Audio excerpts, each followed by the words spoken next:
அறிவிச்சுடர் பார்வையாளர்களுக்கு வணக்கம். இன்றைய காணொலியில் நம்முடைய இணைந்திருப்பவர் வழக்குரைஞர் அழகரசன் அவர்கள். ஐயா வணக்கம். ஐயா வணக்கம், மகிழ்ச்சி. இப்ப ஞானபீட விருது 60வது விருது கவிப்பேரரசு வைரமுத்து அவர்களுக்கு வழங்கப்பட்டிருக்கிறது. இந்த ஒட்டி பல பேர் இன்னைக்கு விமர்சனம் செய்து கொண்டிருக்கிறார்கள். பாசிட்டிவா இருக்கு, நெகட்டிவா பண்றாங்க. இதுல இவர் முத்தமிழறிஞர் கலைஞர் அவர்களால் கவி பேரரசு என்று அழைக்கப்பட்டவர். அழைத்து அதன் மூலமாக தமிழ் சமுதாயத்துக்கு இவர் யார் என்று முத்தமிழறிஞர் கலைஞர் அவர்கள் அடையாளம் காட்டினார். அது மட்டுமல்ல, இவர் அதற்கு பின்னால அகில இந்திய அளவில சிறந்த பாடலாசிரியர் விருது என்று 7 முறை தேசிய விருதை வென்றிருக்கிறார். தமிழ்நாடு அரசனுடைய விருதை 6 முறை வென்றிருக்கிறார். அது மட்டுமல்லாமல் பத்மஸ்ரீ பட்டமும் இவருக்கு வழங்கப்பட்டிருக்கிறது, பத்மபூஷன் பட்டமும் வழங்கப்பட்டிருக்கிறது. ஒரு தமிழ் எழுத்தாளருக்கு ஞானபீட விருது இவர் 3வது எழுத்தாளர். இதற்கு முன்பாக 1965 அகிலன் அவர்களுக்கும் 2002 ஜெயகாந்தன் அவர்களுக்கும் வழங்கப்பட்டதற்கு பின்னாலே 3வது முறையாக இன்றைக்கு ஒரு தமிழ் எழுத்தாளருக்கு இந்த ஞானபீட விருது வழங்கப்பட்டிருக்கிறது. இது ஒரு அரசு சார்பில் வழங்கப்படும் விருது அல்ல என்றாலும் கூட இலக்கியத்துறையில இந்திய அளவில் ஒரு உயர்ந்த விருதாக இது கருதப்படுகிறது. இந்தி மொழிக்கு 12 தடவை இந்த விருது கொடுக்கப்பட்டாலும் தமிழ் மொழிக்கு இது 3வது தடவை இந்த விருது வழங்கப்படுவது என்பது தமிழுக்கு ஒரு பெரிய சிறப்பாகவே நாம் கருத வேண்டும். இந்த சூழ்நிலையில இப்படிப்பட்ட ஒரு மாபெரும் கவிஞர், எழுத்தாளர், திரைப்படத்துறையிலே கவிதைகளை புகுத்தியவர், புதிய எண்ணங்களை பாய்ச்சியவர் என்று பலராலும் கொண்டாடப்படக்கூடியவர், நிகழ்காலத்திலே வாழக்கூடிய கவிஞர்களே மிக உயர்ந்த கவிஞராக இன்றைக்கு விளங்கி கொண்டிருக்கிறவர்.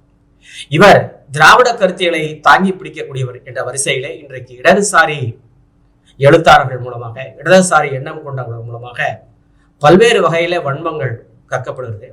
இதிலே தோல்வியடைந்த மோகன்கள் இவரை மிகவும் தரம் குறைந்து விமர்சித்து வருகிறார்கள். இதற்கு சற்றும் அருகதை இல்லை என்றும், இவர் கீழ்த்தரமுடையவர் என்றும், பல்வேறு சூழ்ச்சிகள் மூலமாக இந்த விருதை அவர் பெற்றிருக்கிறார் என்றும் அவர்கள் தங்களது காழ்ப்புணர்ச்சியை காட்டிவிடுகிறார்கள். இந்த நிலையிலே தமிழ் சார்ந்த உறவுகள், திராவிட கருத்தியலை பிடித்தவர்களுக்கு மிகப்பெரிய விருதுகள் வழங்கப்படும் போதெல்லாம் ஒன்று வலதுசாரி எண்ணம் கொண்டவர்கள், RSS போக்குடையவர்கள் ஒன்று சில சமயங்களில் நேரடியாக எதிர்ப்பார்கள், அல்லது இவர் போன்ற இந்த கூலிப்படையோடு துணை என்று அவருக்கு எதிராக கருத்தியல் ரீதியாக பரப்புரை செய்வார்கள். இந்த சூழ்நிலை இது பற்றி உங்களது பாருங்க. விரிவா இப்ப அந்த ஞானபீடம் பற்றி சொன்னீங்க. இதை பற்றி சுருக்கமா என்னுடைய பார்வை சொல்றேன். அது இந்த ஞானபீடம், ஞானம் இல்லாத பீடம், இதை பற்றி எல்லாம் எனக்கு ஒரு பெரிய மரியாதையோ அக்கறையோ இல்லாத ஆள் நான். முதல்ல அதை தெளிவுபடுத்துறேன். ஏன்னு கேட்டீங்கன்னா, இந்த ஞானபீடம், புனிதம் இதெல்லாம் யாரால காப்பாற்றப்படுதுன்னு கேட்டீங்கன்னாக்கா, ஒரு ஆரிய மனநிலையில உள்ளவர்களால இதுதான் சிறந்த எழுத்து, இதுதான் பெரிய புனிதம், இதுதான் உயரம் அப்படின்னு ஒரு கற்பிதம் செய்யப்பட்டு அவர்களுக்குள்ளாக இது ஒருத்தருக்கு ஒருத்தர் வழங்கப்பட்டுக் கொள்ளுகிற ஒரு ஏற்பாடு. இது நீங்க இந்தியா பூரா பார்த்தா அப்படிதான் இருக்கும். இப்ப ஏன் அதுல ஒரு பிரச்சனை வருதுன்னு கேட்டீங்கன்னா, வேற ஒண்ணும் இல்லை, இந்த ஆரிய கற்பிதத்துக்கு நடுவுல புது ஒரு சூத்திர பையன் இந்த விருதை வாங்கி இருக்கிறானே அப்படிங்கிற ஒரு வெறுப்பு தான்.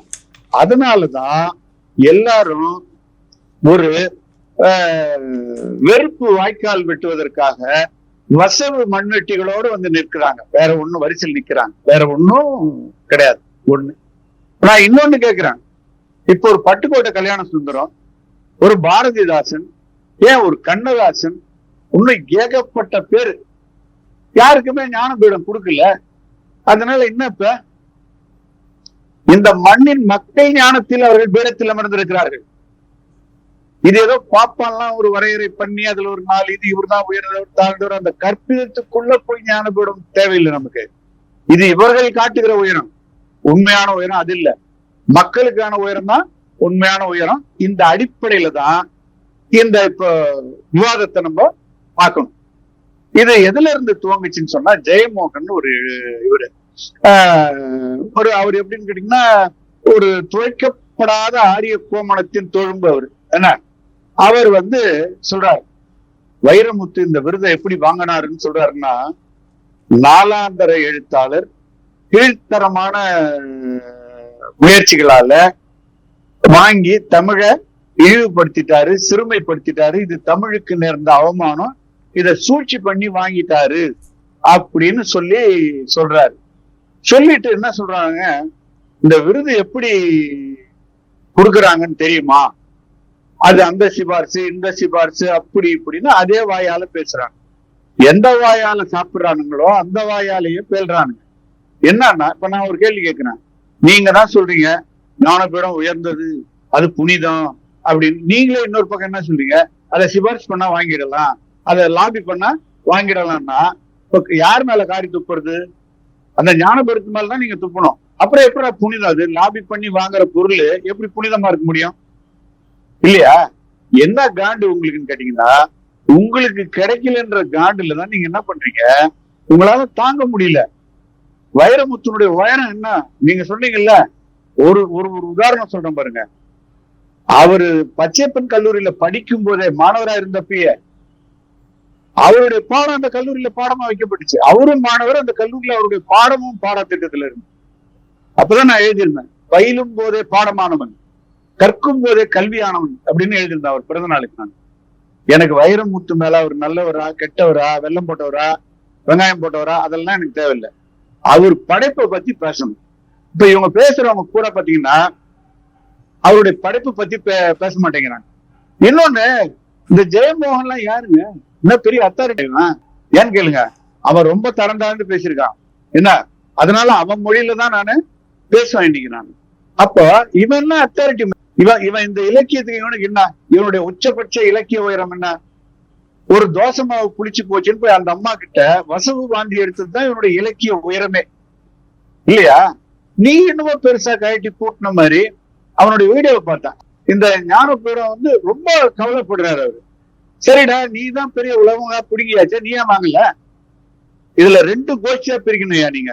இந்த மாதிரி பரம்பரை எதிரிகள் ஒரு பக்கம், இந்த பரம்பரை எதிரிகள் கூட இன்னொரு பக்கம் இருந்துட்டீங்கன்னா நம்ம கிட்ட இருக்கிற கைக்கூலிகள், இந்த ரெண்டு கோஷ்டியும் பார்க்கணும் நீங்க. இவன் நேரடி ஆரியத்தோடு, இவன் யாரு, நம்ம ஜெயமோ ஒரு புளிச்சமாவுக்கு போய் சண்டை போட்டவன். இவன் கீழ்மை பத்தி பேசுறான், நாலாந்தரத்தை பத்தி பேசுறான், ஒரு பெண்ணிட்ட எப்படி நடந்துக்கணும், ஒரு எளிய பெண்ணிட்டன்னு தெரியாத ஒரு பன்னாடைவன் இவன் இந்த மாதிரி பேசுறான். இப்போ இதுல கூட சேர்ந்துக்கிட்டு இந்த யாரு பவாசலதுரை, அந்த ஆள் 30 வருஷம் தமிழ் பின்னால போயிடுச்சுங்கிறான் அந்த ஆளு. நான் அந்த ஆள் எல்லாம் பேசுறத கேட்டிருக்கேன். சரியான பிளேட் ஐயா, 2 நிமிஷம் கேட்க முடியாது அந்த ஆள். இத கதை சொல்றேன்னு சொல்லி காதெல்லாம் சீழ் வர வச்சிருவான் அந்த ஆளு. அவனுக்கு பொதுவாகவே இந்த எழுத்தாளர் புலவனுங்க எல்லாம் இருக்கானுங்களே, பெரும்பகுதி ஒருத்தன் எழுத்த ஒருத்தன் படிக்கவே மாட்டான். பொறாமை பிடிச்சதுல உலக கோப்பை நீங்க ஏதாவது கொடுக்கணும்னா இவங்களுக்கு தான் கொடுக்கணும்.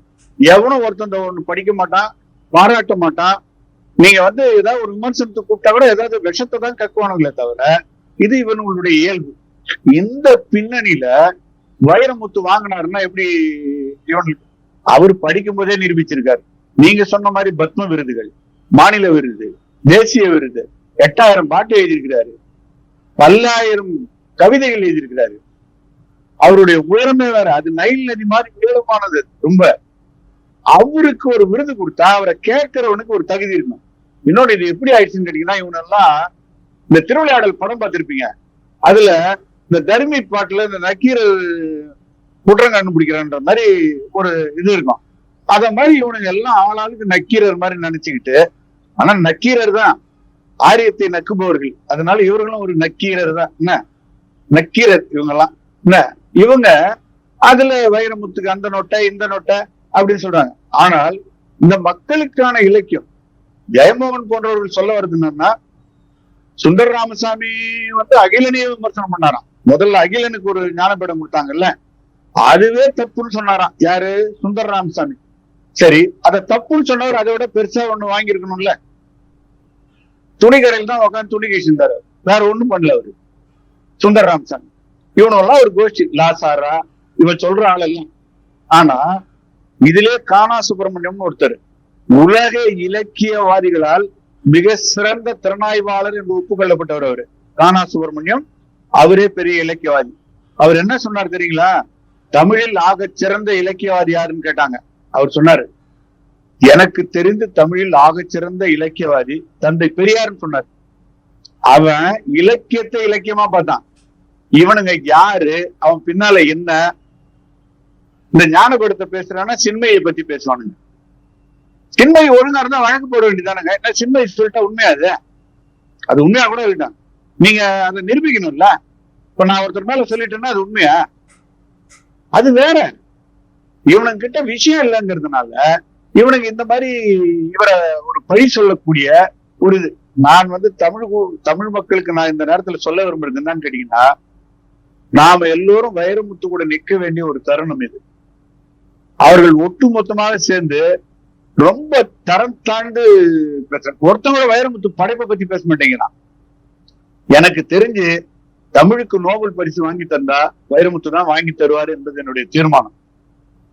அவர் தனிப்பட்ட முறையில எப்படி இருக்கிறாருன்றது எனக்கு தெரியாது. அவருடைய உயரம் சிந்தனை இவரெல்லாம் வரட்டு வெறும் தயிர் சாதம் பெரிய ஞானபீட பருப்பு மாதிரி பேசுறானுங்கல்ல. இவங்களுடைய படைப்பு எடுத்து யாராவது பேசுறாங்களா? நீங்க இவ்வளவு காலமா இருக்கு, ஏதாவது ஒரு நல்ல கவிஞர் நல்ல எழுத்தாளர்னா அதை எடுத்து பேசுவோம் இல்ல, பயன்படுத்துவோம் இல்ல. இவனோட இதெல்லாம் இன்னுமா அந்த தோஷமாக தான் இவனை பத்தி பேசுறமே தவிர இவனுடைய எழுத்தை பத்தி யார் பேசுறாங்க? அவ்வளவு திமிருங்க. என்னன்னு கேட்டீங்கன்னா, அந்த பிறவி கொழுப்பெடுத்த பிதற்றல் இதெல்லாம் அவங்களுக்கு. அதனாலதான் ஒரு ஆத்திரம் அவங்களுக்கு தாங்கல. என்னடா இங்க இருந்து வந்துட்டாங்க. இதுல அடிப்படையான ஒரு காரணம் இந்த கோபத்துக்கு என்னன்னு கேட்டீங்கன்னா, திராவிடத்தின் மேல எப்பயுமே ஒரு பொச்சரிச்சல் உண்டு அவங்களுக்கு. அவங்க சொல்லுவாங்க, திராவிட இலக்கியங்கள் இலக்கியமே கிடையாது, அது சும்மா அது. நீ யாரா அது சொல்றதுக்கு? நம்ம கேக்குறதுதான், எனக்கான இலக்கியத்தை நான் பாத்துக்கிறேன், நீ யாரு எனக்கு இதான் உன் இலக்கியம் பாருன்னு சொல்றது? நீ யாரு? அண்ணா இலக்கியவாதி கிடையாது, கலைஞர் இலக்கியவாதி கிடையாது இவங்க சொல்றது.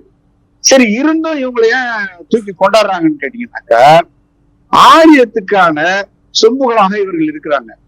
அவங்களுக்கு இருக்கிற அந்த திராவிட எதிர்ப்புணர்ச்சிய இலக்கிய தளத்துல இவங்க காட்டுறாங்க. இது இலக்கியம் இல்ல, இது குறைபாடு உடையது, தரம் தாழ்ந்தது அப்படின்னு என்ன பண்றான் இவனுங்க. நம்மளை சிறுமைப்படுத்திக்கிட்டே என்ன சொல்றானுங்க, வைரமுத்து தமிழை சிறுமைப்படுத்திட்டாருன்னு. இன்னைக்கு வைரமுத்து தான் தமிழுக்கு பெருமை சேர்த்திருக்கிறார். இவனுங்க சேர்த்த பெருமை என்னன்னு கேக்குறேன் நான். இந்த குறைக்கிறான். இதுல வேடிக்கை என்னன்னு கேட்டீங்கன்னா, ஒரு 10-20 எழுத்தாளர் இருக்கலாம், அவன்லாம் பக்கத்து வீட்டுக்காரனுக்கே தெரியாது, அவன்லாம் சேர்ந்து கண்டிக்கிறானா. அவன் என்ன எழுதுனான்னு ஒருத்தனை அதுல கையெழுத்து போட்டுருக்காங்களே 20 பேரு. டே, உங்க கூட கையெழுத்து போட்டிருக்கானே, அவன் என்னடா எழுதுனான்னு கேளுங்களா. ஒருத்தனுக்கு இன்னொருத்தனுக்கு தெரியாது. ஆனா வைரமுத்தை திட்டுறதுன்னு ஒண்ணு எல்லாம் குப்பை குடின்னு ஒட்டுமொத்தமா மண்ணை வாந்தி எடுக்கிறதுன்னு ஒண்ணு அப்படியே அண்டா எடுத்துன்னு வரானுங்க எல்லாம். அந்த அளவுக்கு இவங்களுக்கு தமிழ் மேல இது மேல எல்லாம் ஒரு அக்கறையும் கிடையாது. இவங்களுக்கு வைரமுத்து மேல இருக்கிற வெறுப்பு தானே தவிர ஞானபீடம் என்னன்னு கேளுங்களேன் இவன்ல. அதான் நான் முதல்ல சொன்னேன்ல, என்னோட ஞானபீடன்றது ஒரு விருது, அவ்வளவுதான். நீங்க வாங்கிட்டு போங்க. இன்னும் பேசுறவங்க எல்லாம் 10-20 விருது பக்கவாட்டிலையும் பக்கத்திலையும் சொல்லியிருக்க மாதிரி பேசுறானுங்க. இன்னும் அப்படியே பெரிய ஞானபீட ஏஜென்ட் மாதிரி பேசுறானுங்கய்யா, ஹோல்சேல் டீலர் மாதிரி பேசுறானுங்க. ஆனா இவர்களுக்கு அந்த தகுதி இல்ல, வெறுப்பு மட்டும் இருக்கிறதுனால. ரெண்டாவது, முன்னெல்லாம் ஊடகம் இருக்கும், அதனால இவங்க கருத்து மட்டும்தான் செல்லும். இப்ப அப்படி கிடையாது. இந்த நம்ம வந்துட்டோம்ல, நீங்க யூடியூப் போடுறீங்கல்ல, மக்கள்கிட்ட ஆயிரக்கணக்கில் லட்சக்கணக்கில் கொண்டு போய் சேர்க்கிறீங்கல்ல, இது மாதிரி நிறைய பேர் வந்துட்டோம்ல. அதனால அவங்களால இப்ப என்ன பண்ண முடியல, தாங்க முடியல. இப்ப உச்சபட்சமா எப்பனா பாப்பான் செலவு பண்ணி பார்த்திருக்கீங்களா? எனக்கு ஜெயமோகனை திட்டணும்னு கடுகளவு எண்ணமும் கிடையாதுங்கய்யா. ஆனா இதை நீங்க கல்வெட்டு மாதிரி ஞாபகம் வச்சுக்கணும். ஏன் நான் ஜெயமோகனை இவ்வளவு ஒரு வீரியமா கண்டிக்கிறேன்னா, அவன் ஹிந்துல ஒரு கட்டுரை எழுதினான்.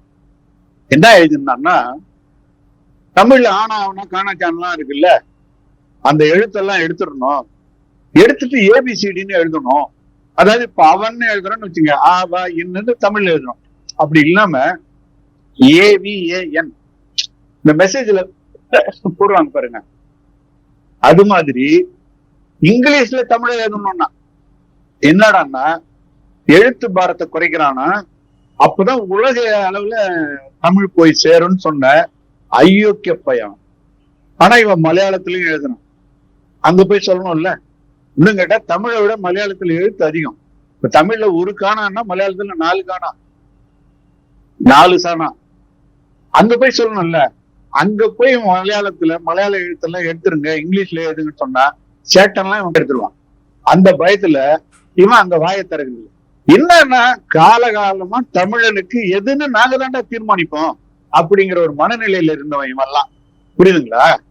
காலகாலமா தமிழனுக்கான சிந்தனை உயரம் எது, அறிவின் உயரம் எது, இலக்கிய உயரம் எது, படைப்பின் உயரம் எது, எல்லாம் நாங்க தான் சொல்லுவோம். எப்படி? இவங்க சொல்றதுதான் உயரம், இவங்க சொல்றதுதான் சிகரம். அது இப்ப உடஞ்சு போச்சு. வைரமுத்து மாதிரி ஆட்கள் சாதாரண ஒரு சினிமா பாடல்ல உடைச்சு நொறுக்குறான். அதை இல்ல, வானம் எனக்கு ஒரு போதி வரும், நாளும் எனக்கு அது செய்தி தருங்கிறான் இல்லையா? என்ன மாதிரி ஒரு சாதாரணமா போற போக்குல தன்னுடைய படைப்பை வெளிப்படுத்துறான். அதான் முதல்ல சொன்ன பாருங்க, பட்டுக்கோட்டை கால் தூசுக்கு வருவானா எவனாவது? இந்த சுந்தர ராமசாமி, ஒண்ணு இருக்கிற ராமசாமி, அவனும் கூட சேர்ந்து இந்த கூத்தடி, இந்த ஜாலராடிக்கிற இந்த பவாச்சலதுரை, என்ன பண்ணிட்டு நீங்க உங்க எழுத்து எவன் எடுத்து கையாளுறா சொல்லுங்க? இப்ப பாவேந்தருடைய எழுத்து யாராவது வீட்டுக்கு போய் பாடம் சொல்லி கையாளுறீங்களா? இல்ல பட்டுக்கோட்டை எழுத்து யாராவது வீட்டுக்கு அப்பா இன்னைக்கு 2 பட்டுக்கோட்டை பாட்டு சொல்லுங்கன்னு சொல்றீங்களா? சாதாரணமா சொல்றான்ல, ஆளும் வளரணும் அறிவும் வளரணும், அதுதான்டா வளர்ச்சிங்கிறான்ல. வளர்ச்சிக்கு ஒரு வரவிலக்கணத்தை எவ்வளவு சாதாரணமா சினிமாவில சொல்றான்ல. அப்போ நீங்களா ஒரு சும்மா அக்ரகாரத்துக்குள்ள சும்புக்குள்ள நீங்க பேப்பர்ல இருந்தவங்க, இப்ப நாங்க கைப்பற்றி பெரும்பான்மை மக்கள், நிறைய கவிஞர்கள் வந்துட்டான், நிறைய எழுத்தாளர்கள் வந்துட்டான். இப்போ அது தகுதியா இருக்கு இல்லைன்றத மக்கள் முடிவு பண்ண போறான். நீ யாரு? நீ என்ன தகுதி ஏஜென்டா? நீ யாரா? நீ ஒண்ணுமே கிடையாது. நீ ஒரு சும்மா சப்ப. நீ எங்களுக்கான ஆளாவே. அதனால இந்த தமிழ் எழுத்தெல்லாம் ஒழிக்கணும்னு சொன்ன ஒரே காரணத்துக்காக தமிழ் மக்கள் அனைவரும் அது அடிக்காததுனால அவன் பாடி லாங்குவேஜ் பாத்தீங்களா, என்ன ஒரு எகத்தாளம். அவரு அப்படியே பெரிய நக்கீர இது மாதிரி பேசுறாரு அவரு. ஆனால் தமிழ் மக்கள் இந்த சூழ்ச்சிய புரிஞ்சுக்கிட்டு நம்ம இதை எதிர்க்கலன்னு வச்சுங்களேன், ஒண்ணுக்கும் அவன் உயரம் பிக்ஸ் பண்ணுவான். நமக்கு எப்படி இப்ப வச்சிருக்கான்ல, இதுதான் தகுதி, இதுதான் திறமைன்னு ஒண்ணு வச்சிருக்கான்ல, அதே மாதிரி இதுதான் இலக்கியம் சொல்றான். புரியுதுங்களா? அந்த சமூக களத்துல எப்படி இதுதான் தகுதி, இதுதான் திறமைன்னு நமக்கு ஒண்ணு வைக்கணும்ல அவன் பார்ப்பான். அது மாதிரி இலக்கிய தளத்துல அவன் சொல்றான், நாங்க தான் இலக்கிய உயரம், நீங்கெல்லாம் வர முடியாதுன்னு சொல்றான். இதை நம்ம எதிர்த்தே ஆகணும். இவர்கள் அனைவரும் நிராகரிக்கப்பட வேண்டியவர்கள், தகுதியற்ற ஈன இழிவு ஜென்மங்கள் இவங்கதான். தமிழுக்கு இவர்கள் இதுவரை எந்த பெருமையும் சேர்க்கல, இனிமேலும் சேர்க்க போவதில்லை என்பது என் கருத்து. இதுல நான் சொல்ல விரும்புற ஒரு ஒன்லைன் என்னன்னு கேட்டீங்கன்னா, இவர்கள் கையில இருந்தது கதை, இலக்கியம், பாட்டு எல்லாமே இந்த பார்ப்பன கும்பல் பற்றியே இருந்தது, அக்ரகாரத்திலேயே இருந்தது. அது இவர்களே ஒருத்தர் அவர் சிறந்தவர், இவர் சிறந்தவர், ஒரு கட்டுக்கோப்பா ஒரு ரகசிய கூட்டமைப்பு மாதிரி வச்சிருந்தானுவா. அவனுக்குள்ளே ஒரு சுய இன்ப கோஷ்டி ஐயாது, இது இலக்கியமே இல்லைன்னு தூக்கி போட்டுட்டு நம்ம மக்கள்ல இருந்து வரக்கூடிய இலக்கியம்ன்றதுனால அது வீரியமாகவும் எல்லார்கிட்டையும் போய் ஒரு மின்சாரம் மாதிரி வேகமா போய் பரவுது. இவர்கள் மக்களால் நிராகரிக்கப்படுறாங்க, நம்ம ஆட்கள் கொண்டாடப்படுறாங்க. அந்த வெறுப்புலதான் இவங்க செய்யறாங்க என்பது இதுல நான் புரிந்து கொள்ள வேண்டிய ஒரு நுட்பம். அவ்வளவுதான். தமிழர்கள் யாரை கொண்டாட வேண்டும், திராவிட தமிழர்களுக்கு யார் உண்மையான சொத்து, திராவிட தமிழர்கள் மீது யார் முழுமையாக அக்கறை கொண்டவர்கள் என்று தெளிவாக சொன்னீங்க. இதை பார்ப்பனர்கள் இதில் நுழைவதற்கு இடமே கிடையாது.